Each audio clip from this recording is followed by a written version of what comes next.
керемет екен. Мен бірінші рет мынандай жағдайға көріп тұрмын. Ұнады. Сау болыңдар. Күткен жоқпын. Негізі телевизордан, новостилардан көргенмін.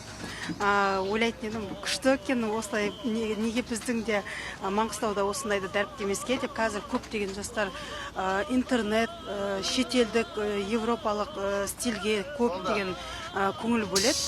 Осындай шаралар көп болса, өте қуанышты боламын. Неожиданно, зайдя в автобус, увидела и услышала такой приятный голос. Так было очень приятно услышать.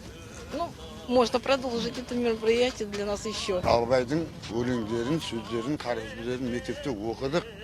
Жақсы әлі дейін мен 60-тан асып кеттім. Бірақ әлі дейін естерімізде бар.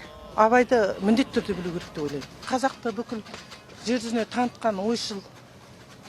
Сондай өзіміздің біртуар азамат қой. Өлсем орным қара жер сыз болмай ма? Өткір тілі бір ұялшақ қыз болмай ма? Махаббат, ғадауатпен майдандасқан қайран менің жүрегім мұз болмай ма? Тағдырдың жарлығын білесіздер, өзгерілмейді. Бенде де бір іс бар, жалығу деген. Ол тағдырда адаммен бірге жаратылған нәрсе. Оны адам өз тапқан емес.